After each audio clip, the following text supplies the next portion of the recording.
Fala, leitores da Bíblia, como é que vocês estão? Tudo bem?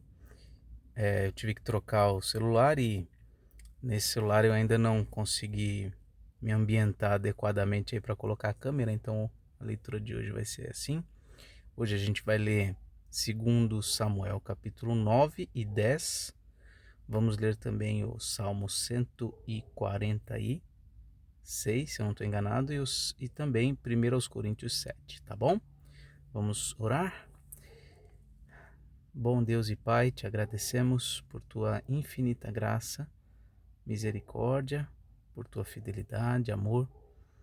Obrigado, ó Deus, por termos tua palavra, por termos Cristo Jesus, nosso Senhor, termos o teu Santo Espírito guiando, dirigindo os nossos passos.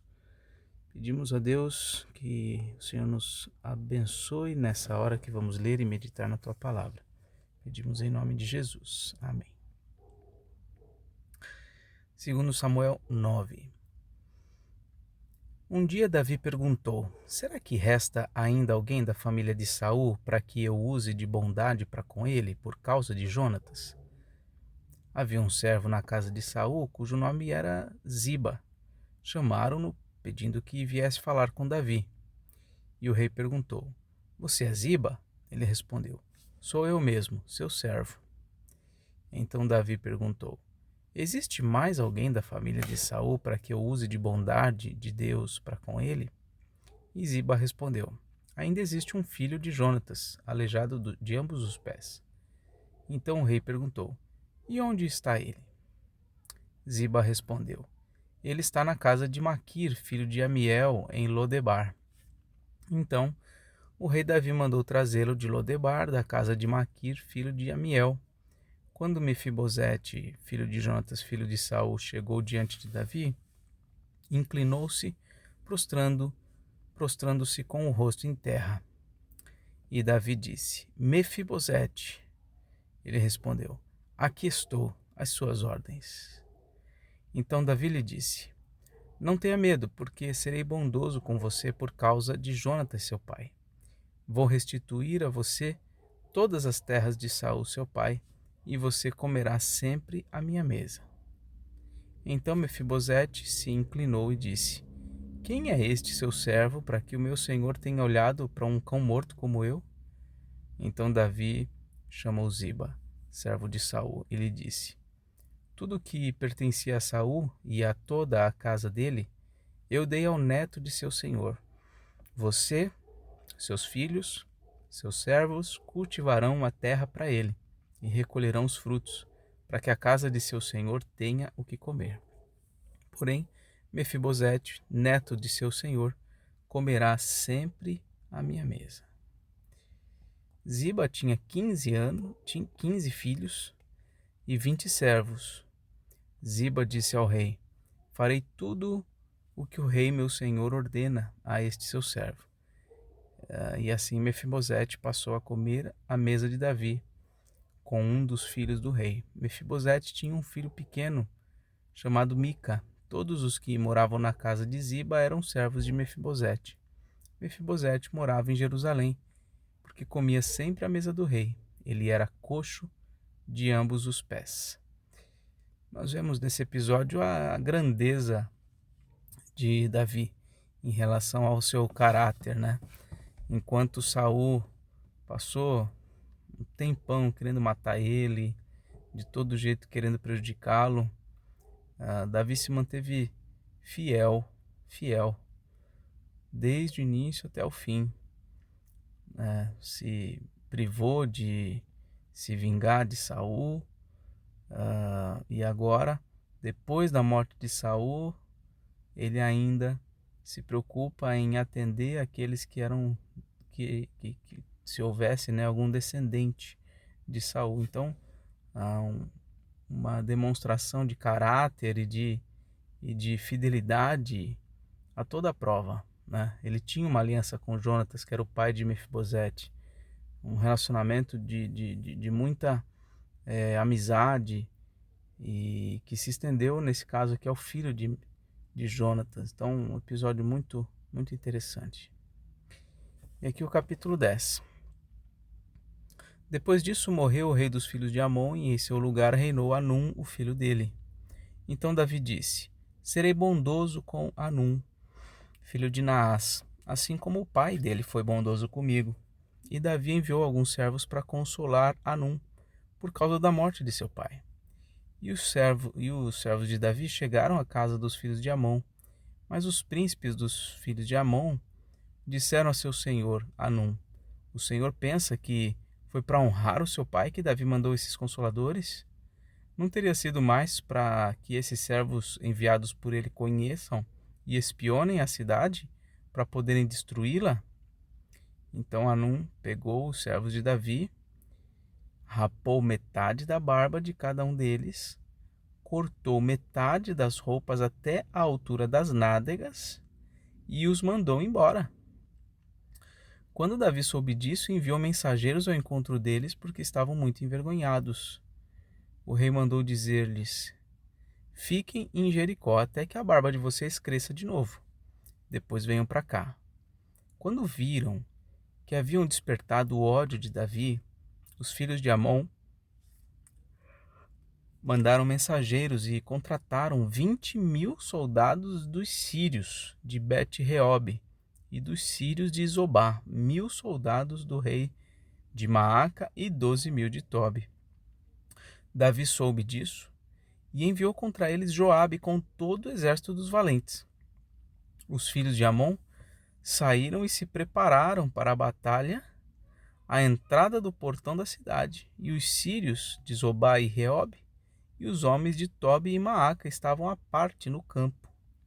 Quando Joabe viu que a batalha estava preparada contra ele tanto pela frente como pela retaguarda, escolheu os melhores soldados de Israel e os formou em linha contra os sírios. O resto do exército ele entregou a Abissai, seu irmão, o qual o formou em linha contra os filhos de Amon. Joabe disse a Abissai: Se os sírios forem mais fortes do que eu, você virá ao meu socorro. E se os filhos de Amon forem mais fortes do que você, eu irei em seu socorro. Seja forte, vamos lutar com coragem pelo nosso povo e pelas cidades de nosso Deus. E que o Senhor Deus faça o que achar melhor. Então Joabe avançou com o povo que estava com ele e travaram batalha contra os sírios, que fugiram diante dele. Quando os filhos de Amon viram que os sírios fugiam, também eles fugiram de Abissai e entraram na cidade. Então Joabe parou de lutar contra os filhos de Amon e voltou para Jerusalém. Quando os sírios viram que tinham sido derrotados por Israel, tornaram a reunir as suas tropas.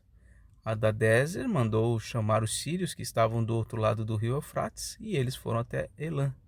Sobaques, comandante do exército de Hadadezer, marchava diante deles. Quando ficou sabendo disso, Davi reuniu todo Israel, passou o Jordão e foi a Elã. Os sírios se puseram em ordem de batalha contra Davi e lutaram contra ele. Porém, os sírios fugiram de Israel. E Davi matou os condutores de 700 carros de guerra e 40.000 cavaleiros sírios. Também feriu Sobaque, o comandante do exército, que morreu ali, quando todos os reis servos de Hadadezer viram que tinham sido vencidos por Israel, ficaram em paz com Israel e o serviram. E os sírios ficaram com medo de voltar a socorrer os filhos de Amon. Então, olha que estupidez, né, do rei. Lá o rapaz, ele tinha ficado sem o pai faleceu, Davi mandou consoladores, né, uma atitude cordial, e ele e os conselheiros dele falaram: olha, esse pessoal que veio de Davi veio para espionar a terra. Então ele pegou e humilhou os rapazes que foram lá, né? Cortou a barba, cortou a roupa na altura da nádega, imagina a vergonha, né, de você tá sem roupa por baixo. Então isso foi terrível, e quando eles viram que Davi ia né, de alguma forma vir lutar contra eles, eles contrataram os sírios e virou essa batalha toda aí, e Davi saiu vitorioso, né? O exército de Davi era muito poderoso, muito poderoso. Bom, agora vamos ao Salmo. Se não me engano é o Salmo 146. Vamos ver. 146. Aleluia. Louve a minha alma o Senhor. Louvarei o Senhor durante a minha vida. Cantarei louvores ao meu Deus enquanto eu viver. Não confiem em príncipes, nem nos filhos dos homens, em quem não há salvação. Sai-lhes o espírito e eles voltam ao pó. Nesse mesmo dia acabam todos os seus planos.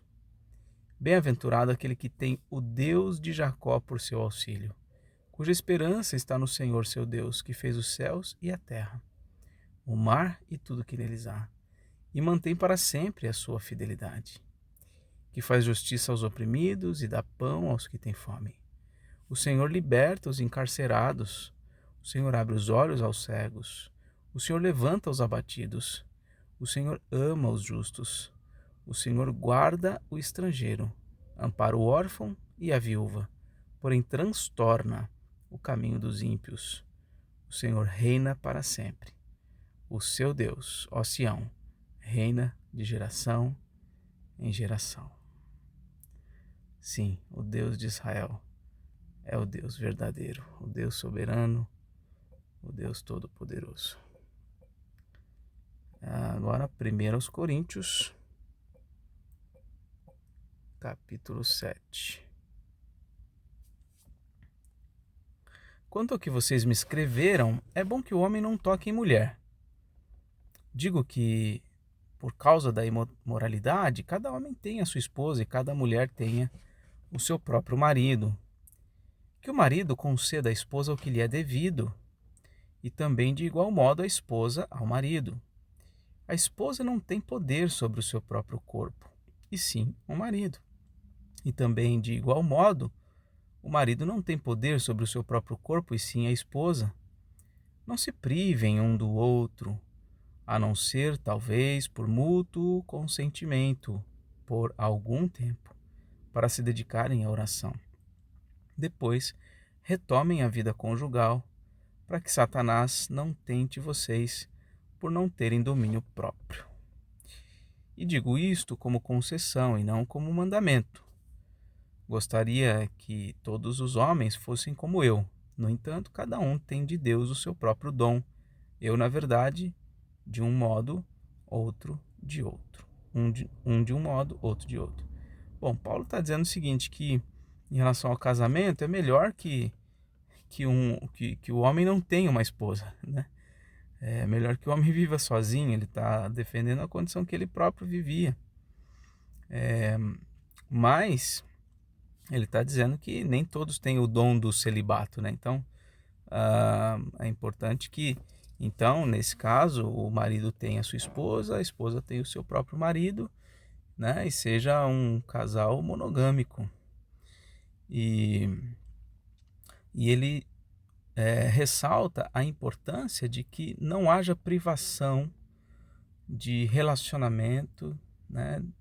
Nem de relação sexual entre marido e esposa, de maneira nenhuma, a não ser quando ambos têm mútuo consentimento em relação a isso, mas caso contrário, devem manter uma rotina contínua, né, de relacionamento, de relações sexuais livre, né? O corpo de um pertence ao outro, né? E assim deveria ser a relação de um casal, especialmente os casais cristãos, deveriam ter isso em mente, né? Buscar atender a necessidade sexual do outro, para que o outro não seja tentado por Satanás. E aos solteiros e às viúvas digo que lhes seria bom se permanecessem no estado em que também eu vivo. Mas se não conseguem se dominar, que se casem, porque é melhor casar do que arder em desejos. Então, solteiros e viúvos têm o direito de se casar, podem se casar se desejam, se não conseguem viver bem sozinhos, devem se casar. Versículo 10. Aos casados ordeno, não eu, mas o Senhor, que a mulher não se separe do marido. Mas se ela se separar, que não se case de novo ou que se reconcilie com seu marido. E que o marido não se divorcie da sua esposa. Então, o divórcio, a separação, não deve acontecer. Se houver separação por conflitos, enfim, por qualquer razão que não deve acontecer, que não haja um novo casamento. Né? Essa é a orientação. Se ela se separar, que não se case de novo ou que se reconcilie com seu marido. Esse é o ideal. Né? Não deve haver divórcio.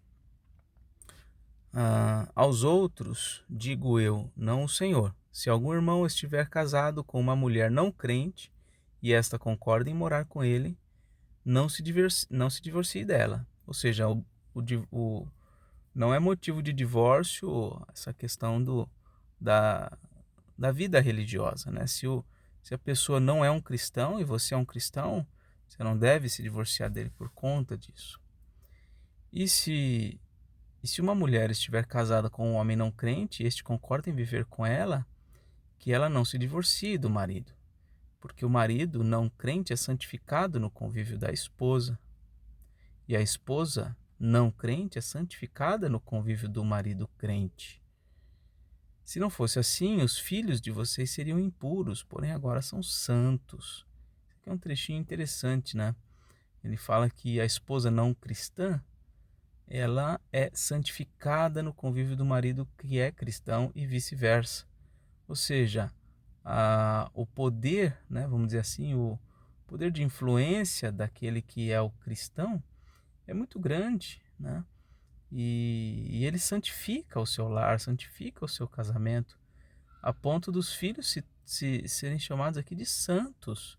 São separados, né, para Deus também. Devem fazer parte da aliança com Deus também. Versículo 15. Mas se o não crente quiser separar-se, então que se separe. Em tais casos, não fica sujeito à servidão nem o irmão nem a irmã. Deus chamou vocês para viverem em paz. Ou seja, se o não cristão quer se separar por conta de você ser um cristão, ora, então, paciência, se separe. E aquele que é o irmão, aquele que é o cristão, ele não vai viver escravizado àquela relação, né? Nesse caso.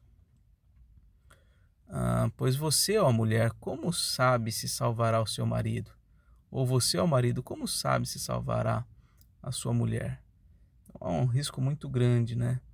Especialmente no momento em que as pessoas estão namorando, noivas.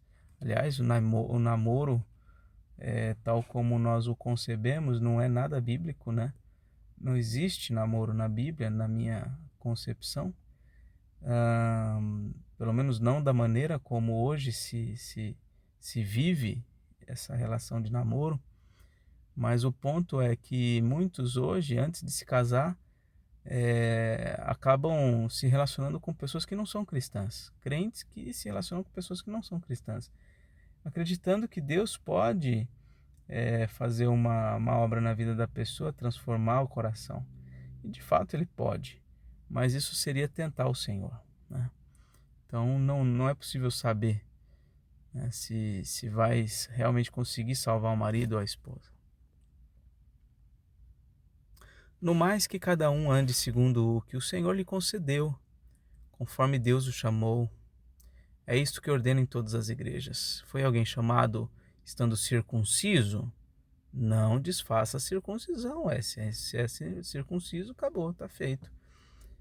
Foi alguém chamado estando incircunciso? Não se faça circuncidar. Ou seja, o judeu não precisa deixar de ser judeu. O gentio que não é judeu, ele não precisa se fazer um judeu na hora que ele se converte. A circuncisão em si não é nada, diz aí o versículo 19. A circuncisão também nada é, a incircuncisão também nada é, mas o que vale é guardar os mandamentos de Deus. Cada um permaneça na vocação em que foi chamado. Você foi chamado sendo escravo? Não se preocupe com isso. Mas se você ainda pode tornar-se livre, aproveite a oportunidade. Pois quem foi chamado no Senhor sendo escravo é liberto, que pertence ao Senhor.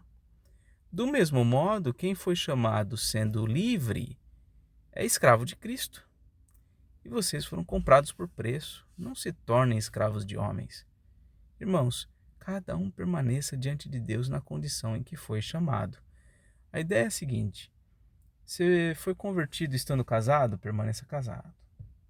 Se foi convertido estando solteiro, permaneça solteiro. Se for se casar, case-se no Senhor.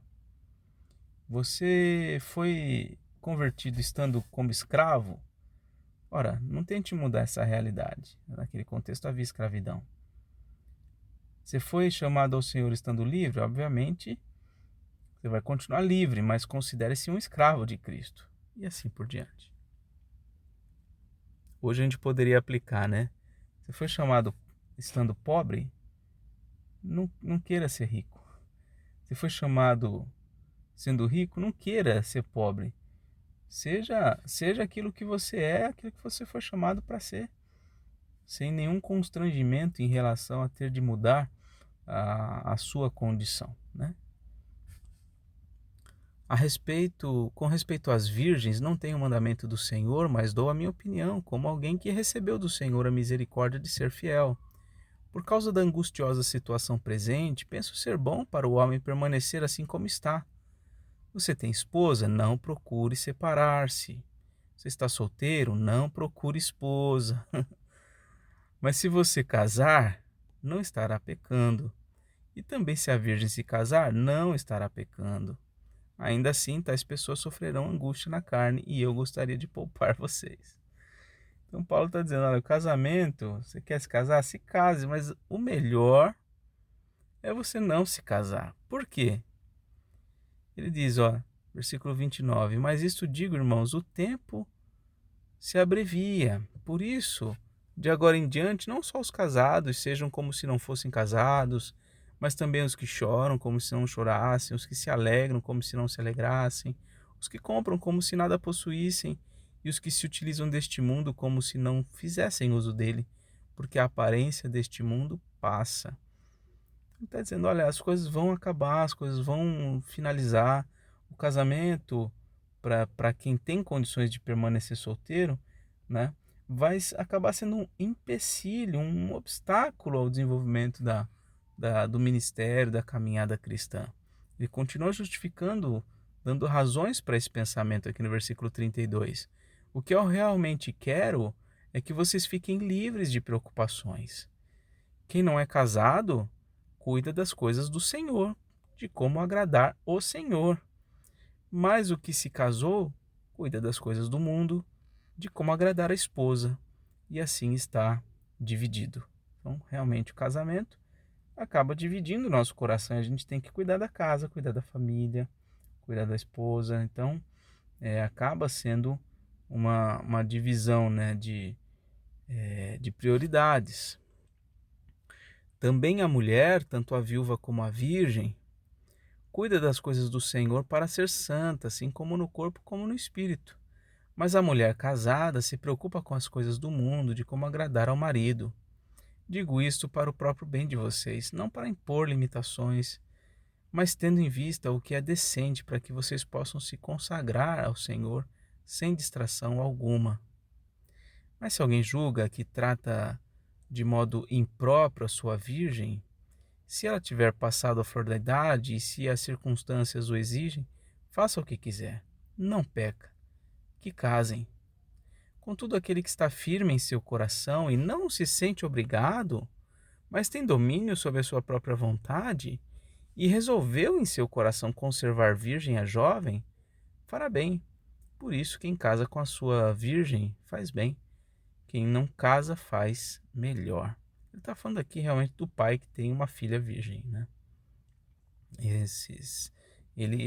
Se ele casar a filha, não vai estar pecando, né? Se a conservar virgem também e ela consentir com isso, e tiver tudo bem, melhor ainda, ele está dizendo.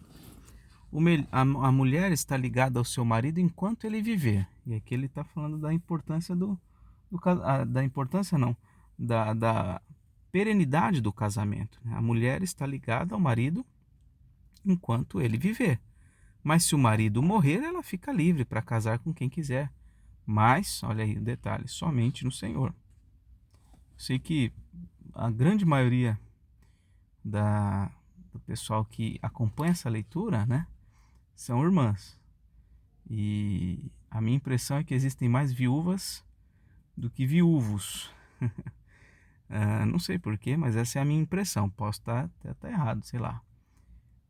O que acontece é que quando a mulher fica viúva, algumas conseguem viver super bem o resto da vida, né, sem se casar novamente. Outras têm interesse de se casar. Se tiver interesse de se casar, a orientação bíblica é: você pode se casar, mas no Senhor. Ou seja, você não pode se casar com alguém que não professe a fé em Cristo que você tem. Então tome muito cuidado com isso. Porém, ela será mais feliz se permanecer viúva, segundo a minha opinião, e penso que também eu tenho o Espírito de Deus. Até aqui então a leitura, que Deus abençoe, um forte abraço e até mais, se Deus quiser.